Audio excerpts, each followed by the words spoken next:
And today we are honored to have Dr. Christopher Lee here with us today that shares insights on the healthcare industry. And thank you for joining us, Dr. Lee. Hey, thanks, Joe. And I appreciate the invitation. And I know we had met at one of the PodFest expos, and I'm really happy to share what I know to medical pre-meds and people interested in the healthcare profession. Right now, Dr. Lee will be giving us a presentation, and then after I will be asking him a set of questions. All right. So yeah, today's topic is all about financial literacy and fitness for the healthcare professional post-COVID. So we all know that the world is changing. Really, COVID basically woke everybody up to the fact that the world is a little bit different and we have to evolve and change and adjust to existing needs. So that's what I'm here as a healthcare professional, and I'll tell you some of the tools, tactics, and strategies that I use to find success and fulfillment in my career. So quick outline, I'm going to give you a quick background, my story, and then the actual need for financial literacy and the ability to prepare yourselves for what's coming in the next 5, 10, 15 years. So mindset, skill sets, how you can prepare yourself, both medicine-wise as well as outside of medicine, because you really have to, in this day and age with the aging healthcare profession, you need to really mitigate these types of risks that's going to happen to the system. And then happy to answer questions. So this is for pre-meds, med students, really residents. This is really guidance and advice and wisdom in order to survive and succeed. And people interested in entrepreneurship, people interested in doing things outside of medicine, innovating within medicine. So I always talk about entrepreneurship versus entrepreneurship. So quick definitions, we'll talk about financial independence. That basically means that you basically can support yourself, apart from friends, family. You can basically make a living on your own. Financial freedom is the next step, is where you don't need a job. You don't need to clock in. You can do whatever you want and make meaning out of life. So that can come from investing, that can come from savings, that can come from having a really successful career, rising up the ranks. And then there's different types and we can talk about, but there's these different meanings in terms of the financial independence movement. But really, it's all about preparing yourself for the next 10 to 15 years. So a little bit about me. So I started my career back in 96, right when the internet was getting started. And so I remember the big thing back in 96 was the ability to send email, and something we take for granted today was huge back then. And since then, it's been amazing to see the social media streaming, social media search, all of these. Now it's artificial intelligence, blockchain, and we've really come a long way. But nevertheless, I took the traditional route. I was pre-med, went to Baylor for medical school. That was really what I was gung-ho and set my sights on. And I made it there. I was an MD-PhD. And really my entrepreneurial career got started during my PhD years, where I studied at Rice University, Department of Bioengineering, very similar to UNC Chapel Hill. And back then it was a hub for entrepreneurial, a lot of undergrads starting companies out of their dorm rooms and businesses. And I started 2 companies investing in stocks and trading options, as well as investing in real estate. So I got my financial freedom really early. And I learned the value of financial literacy. If you understand numbers and you understand savings, you can go a long way. And then was able to retire early at the age of 38. So since then, I was 38 years old and I had really achieved everything I wanted and did everything. I got into orthopedics, but really my passion was really in helping people, sharing, educating, and making an impact in different ways. I took a year off to really travel the globe, really try to figure out what I wanted to do for the rest of my life. And so I started my company called Financial Freedom for Physicians, which basically helps physicians achieve financial literacy, financial freedom. We talk about investing, how to navigate career transitions, what is upcoming technological changes and trends. So I've written 4 books. I've consulted with healthcare organizations, physicians. I do a lot of speaking. I do a lot of educating.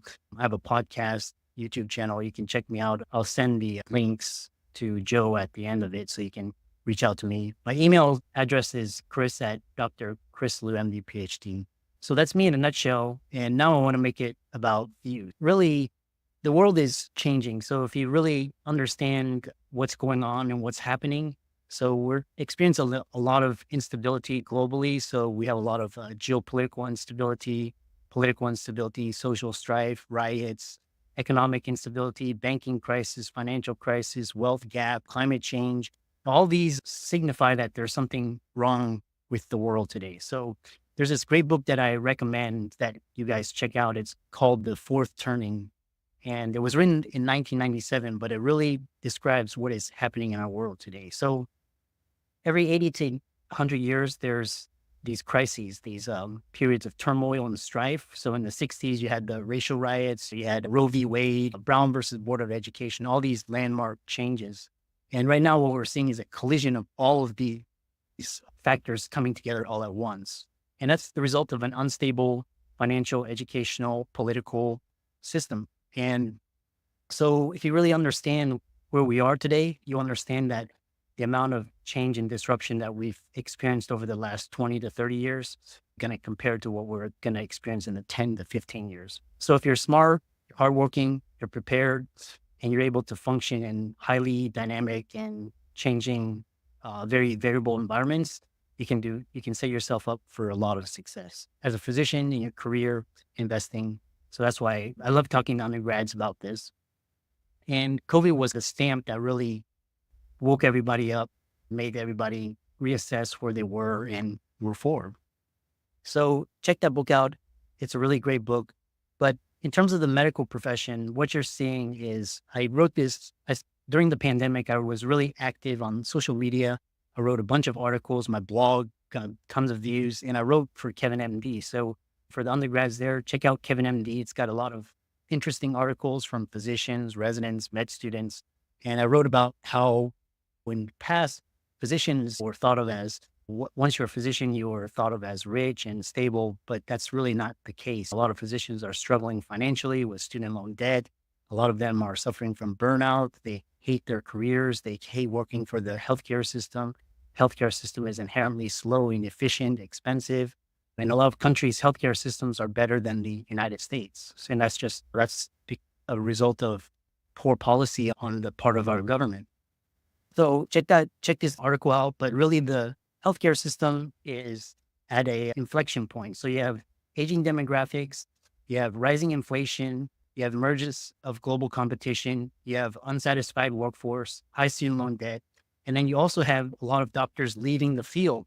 So what you're seeing is a train collision against so many factors. So healthcare is technically in a crisis, and it's on many fronts, both access. Doctors don't want to practice anymore. There's a physician shortage, student loan debt, burnout, depression, all these problems. But at the heart of it are patients and doctors. And doctors at the heart of it are really great people. They've sacrificed a lot, time, energy to become where they are. I'm really trying to make you aware so you can prepare yourself. If you go into medicine, as a practicing physician, you have to be prepared for these types of stresses because it can be a lot of stress.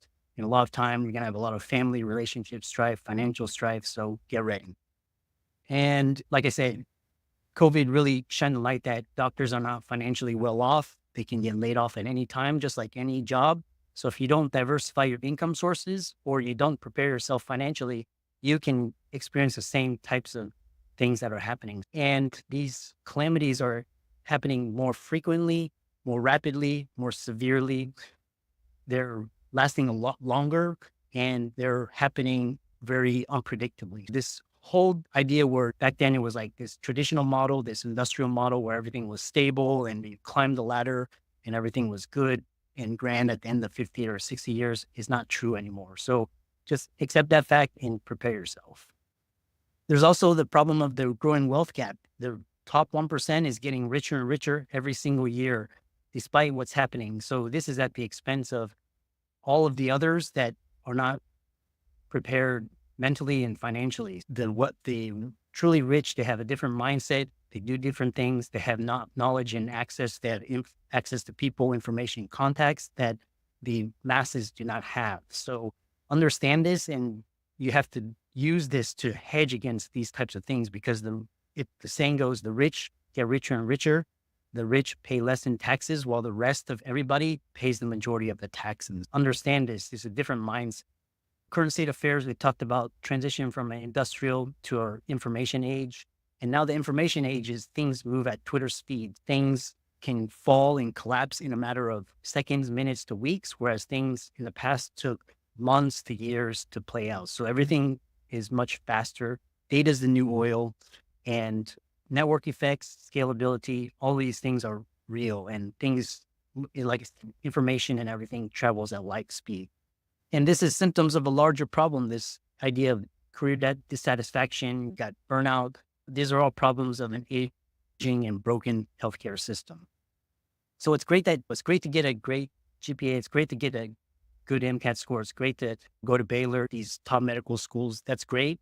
But realize that we had to understand what I wish I had known then was what is the state of the healthcare system, because know what you're getting yourself into, because some of the best and brightest, they don't understand this, where they're actually going into a broken healthcare system. And as a result, they get frustrated and they basically peter out. And there was a recent article talking about financial literacy among the physician community, and it was actually quite poor because basically in the past, once you were a doctor, you made a predictable income. It was a high income. It was stable.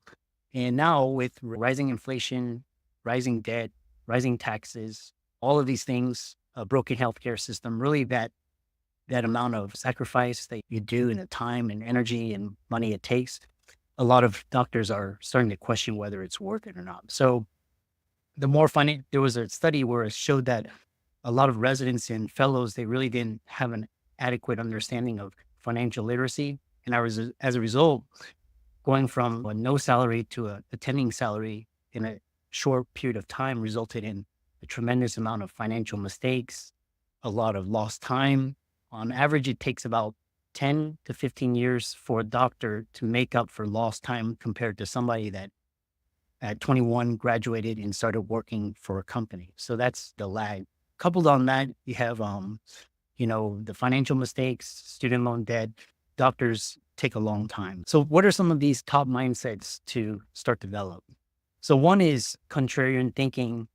And really, as a physician, what I recommend the best thing to do if you plan to go the traditional route is become an entrepreneur. So an entrepreneur is somebody that goes within a system and can work within the existing system to innovate and change. They're entrepreneurial and they're able to exact change within an organization. So these are some of the top healthcare systems in the United States. For example, Boston, a lot of in the Med Center here, Los Angeles, all of these, North Carolina. The best organizations are led by entrepreneurs. So they basically make it to the executive level and they're changing their organizations based on changing trends. And so that's the best type of approach in the healthcare system. And it takes contrarian thinking. It takes outside of the box thinking. You have to be innovative, creative. And if you can work within the system, you can really shape it and change it. I think healthcare system has an extremely long way to go, and it's extremely slow and inefficient. But eventually there's a breaking point where innovation hits a critical mass. So that's one way.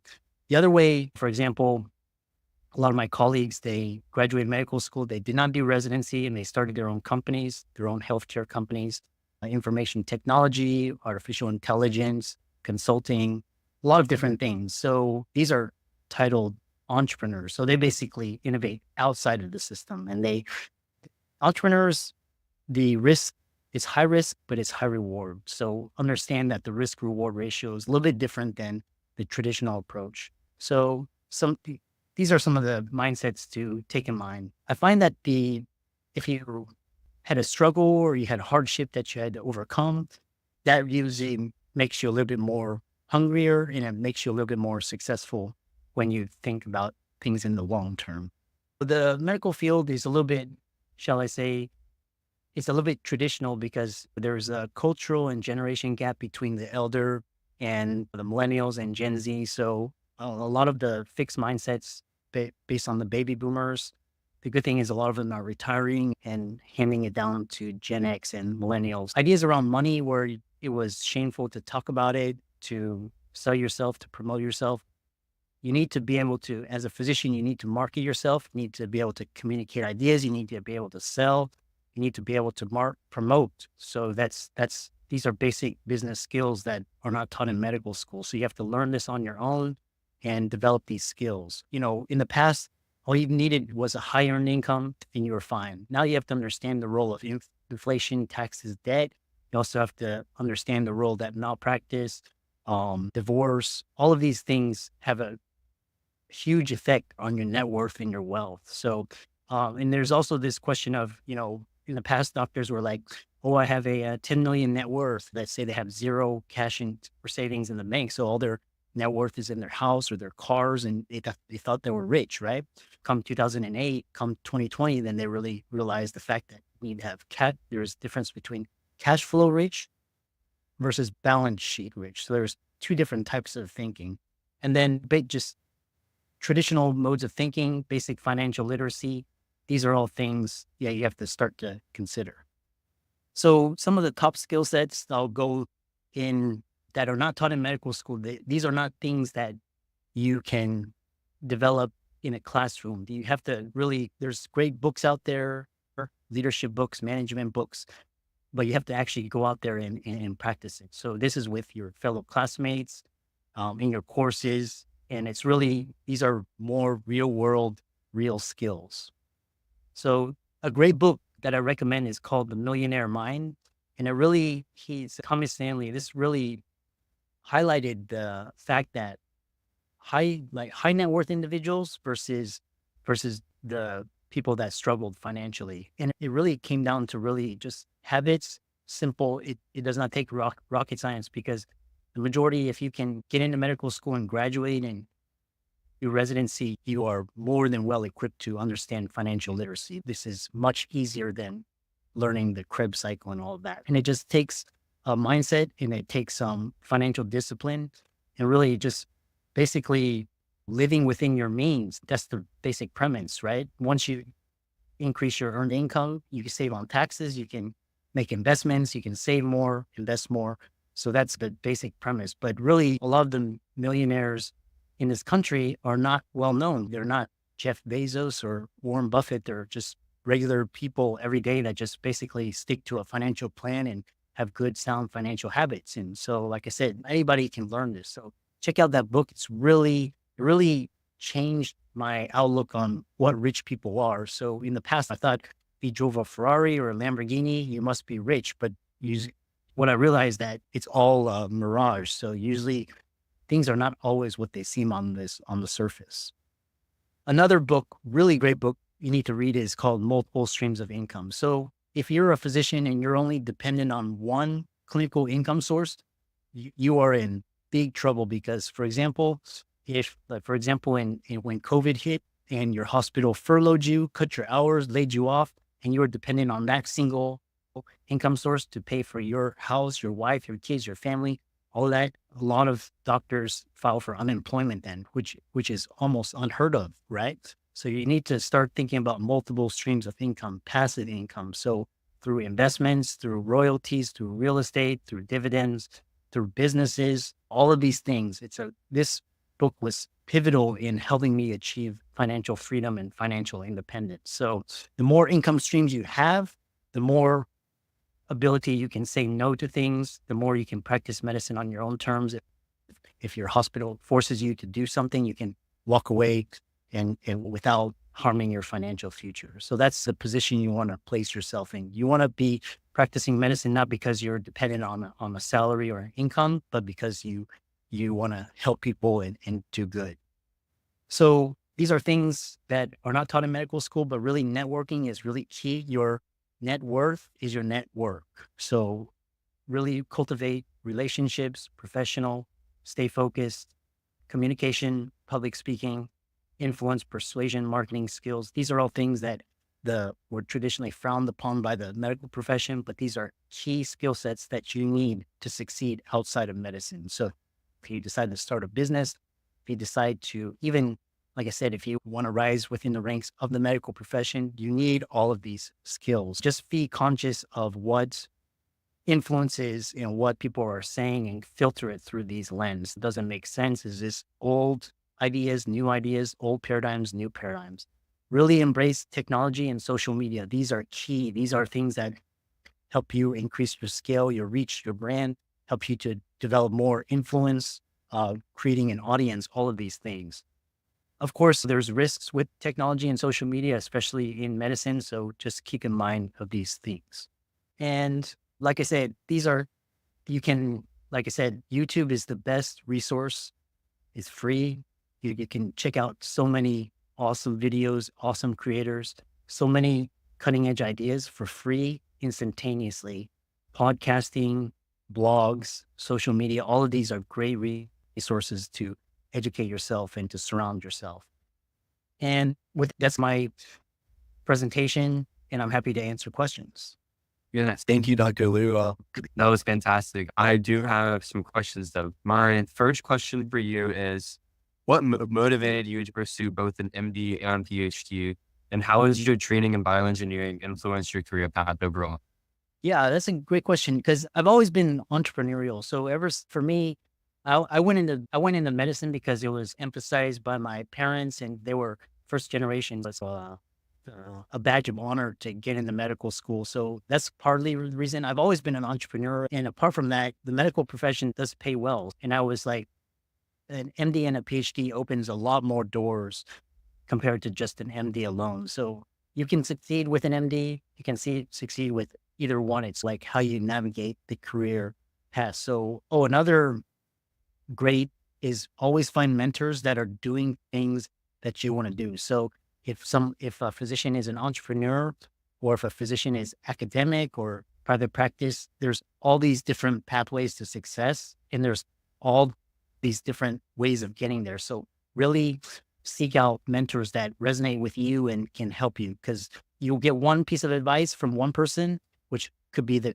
awesome advice. And then another person can say that advice isn't the best. So understand that there's to navigate the career landscape, you have to find someone that really knows it. But other than that, it was great training, gave me great exposure to entrepreneurs, to people doing cutting edge things. It helped me tremendously with writing, speaking, marketing, social media. All of these things really help. So if looking back, it's one of the best things I ever did. It took me an extra 3 years, but it was the best thing I did, because that extra 3 years gave me exposure to a different aspect that I can take and use when I talk with clients. It's actually given me an edge over regular physicians because I have that extra degree and I have that extra training, and I have that extra knowledge. MD PhD is great if you're interested in biotech, if you're interested in academia, research, consulting, investing, a lot of different things. So it opens up a lot of doors, and I wouldn't trade it for the world. Yeah, I love that. I love that piece about the MD PhD. So another question that I have is, you also mentioned you worked in orthopedics. So as an orthopedic surgeon, what were some of your most challenging cases you worked on, and what did you learn from these experiences? Yeah. So really orthopedics, like I said, it was interesting going through the training process. I wouldn't do it again. It's so best analogy I can give to orthopedic surgery is like being in the army. You deal with a lot of uncertainty. You're dealing with a lot of chaos. You're dealing with a lot of high impact. Your decisions have a huge impact on patients' lives, their functions, their families. So you really have to have that mindset going in as an ortho. But the most challenging cases were the trauma, because basically that's when the whole shit hits the fan. It's chaos, people screaming and yelling, and you have to stay calm and you have to be able to function under pressure in highly dynamic changing to really take care of patients. But one thing that I didn't really enjoy it, but it really helped me understand risk. As a surgeon, you're always your decision has a significant impact on the outcome of the patient, either their life, their function, their family. That some of them may not be able to walk again. Some of them may die, bleed out, all of this. So really, when I started my companies, I'll always think of it in terms of what is the risk. So what is the downside? Most people are thinking, oh, how much money can I make? But I'm always thinking, oh, what can I lose? So I'm always thinking about risk. and evaluating risk. What are the components of risk? How can I solve, or how can I mitigate? How can I challenge or change the types of risk that is happening? If it's a risk with regulation, or if it's a risk with people, all these things, if you can become more certain about these different components and you can control it, you can control the outcome a little bit better. So that's one of the biggest lessons I learned as a surgeon. Thank you for that piece. Yeah, just that adaptability. I can't imagine, especially with trauma, as you said, it's just everyone's That's right. yes. Yeah. But next question I have is, how did you transition from a career in medicine to becoming a successful entrepreneur and investor? I know you touched on this a little bit, but just like wrapping it up or like summarizing. Yeah. Main thing is to be able to basically to get your financial independence and financial freedom. So basically, you have to create these streams of income that are outside of your clinical income, and so that basically gives you a little bit more freedom and options. So for example, if I didn't have multiple streams of income and I was solely dependent on a single clinical income, the transition from that to creating a income on my own is a lot harder. So basically, learning about what is financial freedom, how can I create it? How can I create streams of income outside of trading my time for money? How can I become an investor? How can I invest in real estate? How can I invest in businesses? How can I create businesses? All these things really helped me and smoothed out the transition from full-time clinician, where you're trading your time for your income, to where it's something you can do for your passion, or you can do it where it's not dependent upon you being there to generate an income. So that's the core tenet, is basically your financial freedom, that multiple streams of income model. I think that, thank you for that. That's a key piece. Kind of building on that, what are some of the common financial mistakes that physicians make and how can you avoid them? I know you mentioned like that's one of the main things is physician mistakes, like when they get the vast amount of money, like how can you avoid that? And what are some of the common like, mistakes? Yeah, a lot. So one thing is, in this day and age, the cost of medical school, I would say, should be one of the top two or three factors for choosing a medical school. And what I mean by that is, for example, if you go to Harvard and you pay 100K tuition per year, it's incredible. Some of the price tag of, and if you, for example, if you go to state school and pay, now it's 20K per year, you do well at that state school, you can get matched into a better residency than someone that went to Harvard and didn't do well. So that's the asymmetry there. So you have to be a little bit smarter. So one thing is controlling your student loan debt in your costs. So that's one thing. Get into a medical school, accredited ACGME, keep your expenses as low as possible during your medical school residency years. Learn about financial literacy, learn about financial freedom, learn about savings, frugality. Once you become an attending, there's a great quote: 3 to 5 years as an attending, you live like a resident. You basically live on $50,000 a year, and you save the rest and you invest. That'll set you up for almost the rest of your career. So that's the way it is. But then a lot of doctors, they suffer from this. It's almost like the sports star, the athlete, the celebrity. They get 30 million and then they lose it all. And that's because they don't, like you said, they don't control their expenses. So you need to what you can control is your expenses, right? Live within your means. You don't need the Ferrari or the Porsche. You can, like I said, these things. So that's one thing. Two is lifestyle creep. So lifestyle creep means that basically you're trying to keep up with the Joneses. You're trying to, show that you have income. You're trying to basically, live beyond your means, this kind of ego.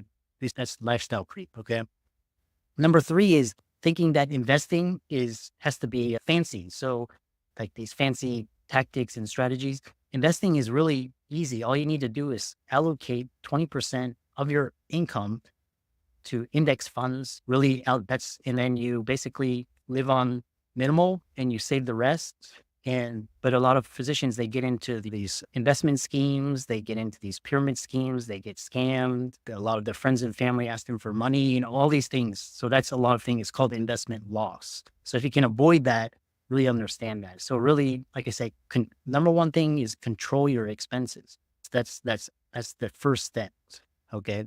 And then there's other things, but that's the basic premise of some of the common mistakes. All right, moving on. My next question is, Can you tell me about a time where you had to make a difficult decision as a physician and how you approach the situation? So it's a bit vague of a question. It can be anything as far as like practicing, something with a colleague, anything, any type of situation. Yeah, I can tell you. So, for example, when I retired 7 years ago, and that was a tough decision because I'd invested a lot of time. I invested all this time and money and energy, and I wanted to do something different because really I couldn't. I realized that I could not do what I wanted to do by working in the existing healthcare system because the healthcare system it rewards people that just fit within the system. But if you want to really make a significant change and impact, you really have to start something on your own, or you have to do it within, some like bigger organization. You have to have people supporting you. So that was when I turned in my keys, badge, and pager. Look, I had multiple streams of income. I had my financial freedom. So it really didn't matter. A lot of colleagues, they reached out, they were concerned and people thought I was crazy. But like I said, you only live one life. So you really have to live it and really find your passion and do what you're the best. So that's one. There's a lot of times when you have to make difficult decisions about which patients to triage, which all these things. That's part of the stress of the medical system is especially where it's a dysfunctional system and then you're forced to make life and death choices. That can really weigh on you as well. Building on that, a little bit different question. How do you balance the demands of being an entrepreneur and an investor with your responsibilities as a doctor? I know now it's not really as prevalent that you're retired, but when you were in that stage of building those like different sources of financial freedom, how are you able to balance that with practicing as well? Yeah, that's actually really hard. So at some point you have to make it, you have to make the jump. You have to decide, okay, and you have to have like, you have to be basically, you have to take a lead. It's like you have an income, you built side streams, you have a base, you have good savings base, you have investments. And at some point, the duties of being a doctor are going to collide with your time and your aspirations for wanting to make a change. So it's really hard, but at some point, so for example, when I was able to create passive income for myself and basically create income where that met my monthly expenses, I had my financial freedom and I was able to do it, for one month, and I could do it 2 months consecutive, 3 months.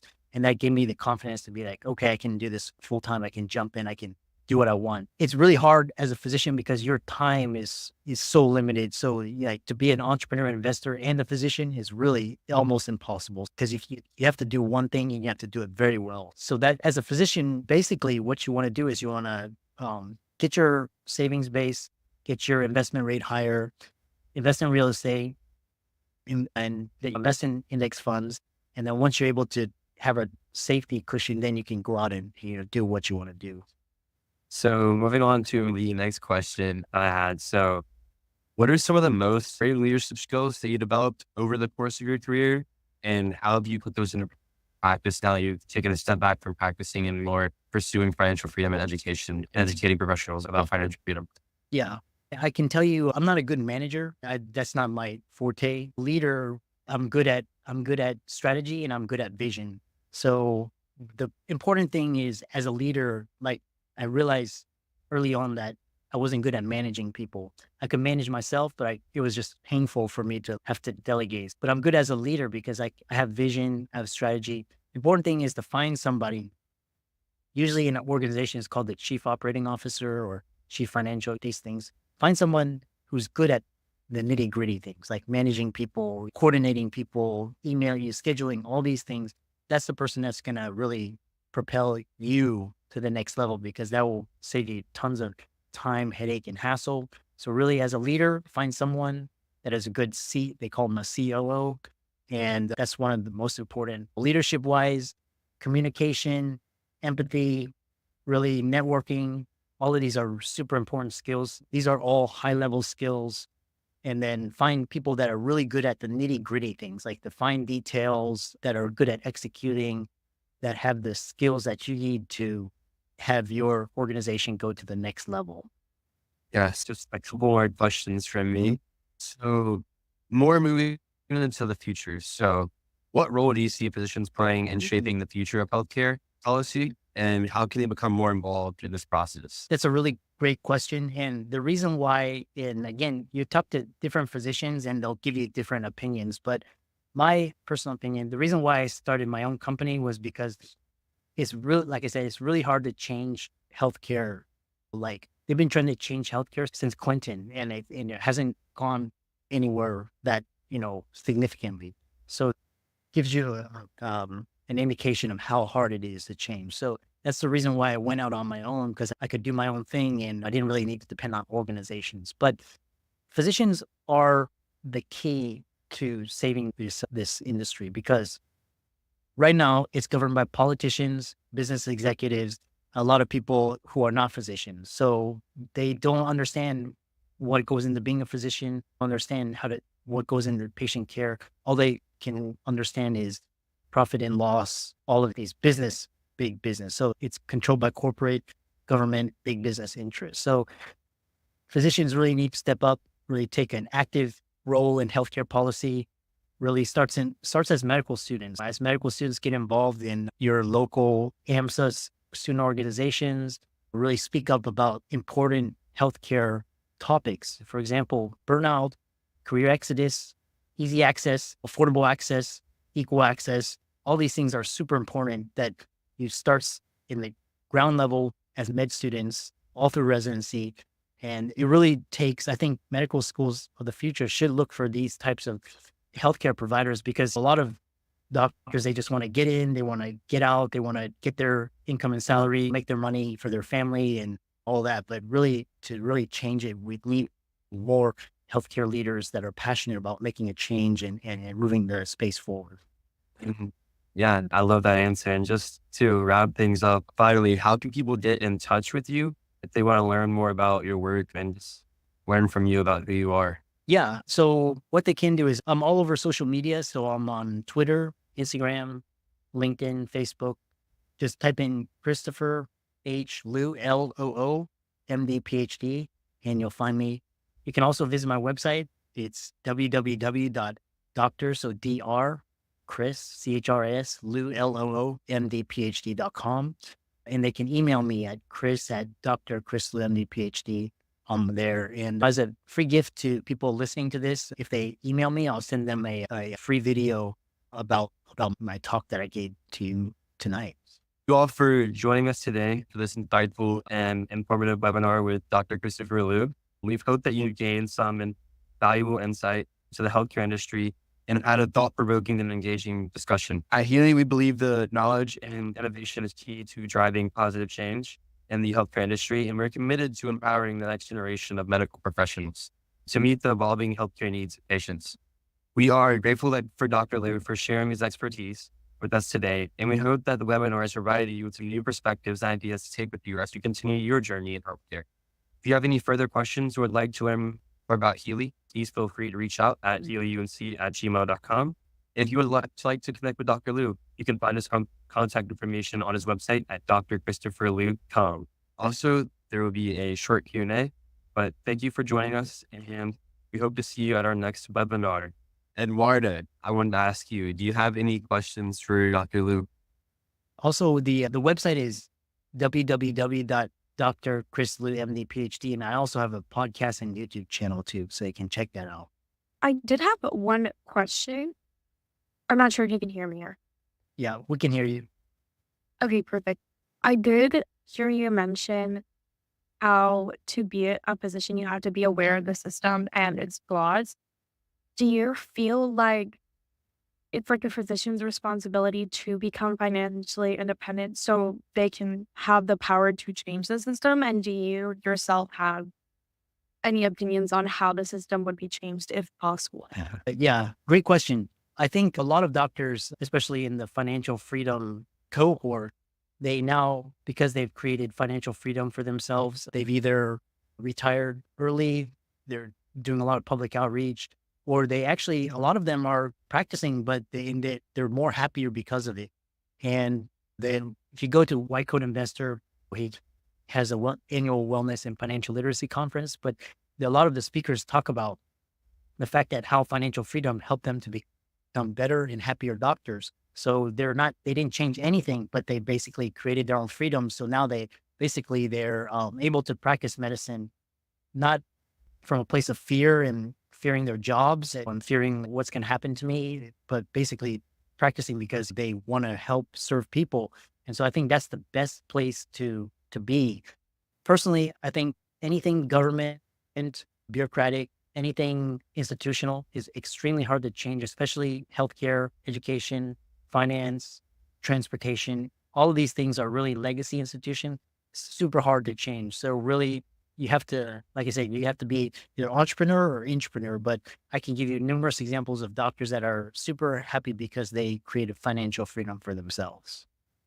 Okay, yes. And then one more question. Obviously, since it is such a huge system at this point, it will be hard to change. But do you have any, I guess, theories of your own about accessible healthcare, like regardless of economic margins, or just any theories on how healthcare can not just change for the physician, but also become more accessible?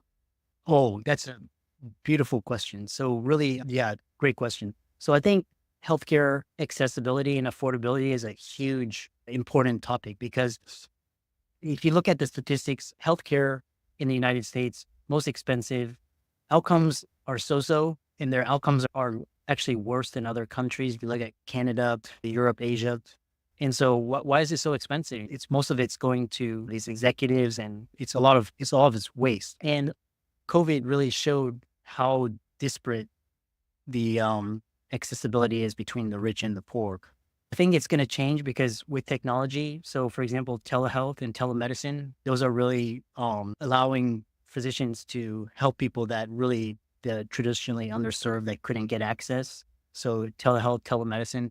Another trend that is popping up is home health care. So because hospital care is getting so expensive, a lot of the care is shifting from the hospital to the home. The hospital is now going to be reserved, for example, really acute cases, end of life cases, really where you really need it. And they try to keep your length of stay to really short times for recovery. And they send you back home. So a lot of the care is transitioning from the hospital into the home. So really, it's really interesting because there's a couple of acquisitions. For example, Amazon One, CVS. There was a lot of major healthcare acquisitions last year, and one of the big ones was where CVS acquired Signify Health, and Signify Health is a data analytics company, and the fact that CVS acquired Signify Health recently, it signifies that a lot of the home healthcare is going to go, or the healthcare is actually transitioning to the home. That's the next opportunity. And that's going to, if a doctor can come to you and visit you in your home, as opposed to you have to go to the hospital, that's going to really cut costs. I'm not sure about the outcomes, but that's where I see so those two kind of things. There's other things going on. There's artificial intelligence. There's all these new technologies that are coming that are supposed to help with improving outcomes and helping access to care. And then I do have just one more question. I know you mentioned how there are obviously like several major transitions going on currently. Do you think any of those traditions have one underlying trend? Just because personally, I think a huge problem in healthcare specifically, the trend is just like capitalized health system. But I was just interested to see like when you your perspective of like all of the changes that are happening currently and will be happening in the next few decades, and what your perspective is in like an underlying cause and how to best prepare for those changes as like young adults going into this, I guess, new system. Yeah. So traditionally, doctors got paid so basically, I think the traditional model of healthcare in the United States was do more, see more patients, order more tests, order more treatments, do more procedures, do more surgeries. And basically, that's how you got compensated more volume, right? And then because of the cost of healthcare is so unsustainable, they transition from this model where it's basically fee for service revenue into more of a value based. So you got paid for a standard set of diagnoses, treatments, surgeries, etc. And anything outside of that, you weren't reimbursed or you didn't get paid. And so and now a lot of standard of care is going towards outcomes. So if you're a physician and you have good outcomes, you're not penalized compared to someone who has to go in and reoperate all of these things. Again, in your question is really a great question, and it shows that you're thinking of the way future of healthcare is moving. Again, I think this type of, or you're up, this is a significantly challenging question because it's talking about how do people get compensated for the care and the outcomes. So are we going to move from a capitalist-based system into more of a single payer system like Canada, government? Right now it's combined government versus private. That's the way the model works in the United States. I know a lot of physicians, they're starting concierge medicine practices where they basically don't take insurance and they're basically set up shop as where they just basically charge their own rates, charge their own fees. The patients, usually they'll pay for the service because it's a little bit more convenient. They don't have to wait, all of these. So you're seeing a lot of different types of payer models come as a result of, in the U.S. healthcare system. Thank you so much. It's great seeing someone else's insight, especially someone that had such vast experience in the system, and also in looking outside of the system once you left the traditional healthcare practice.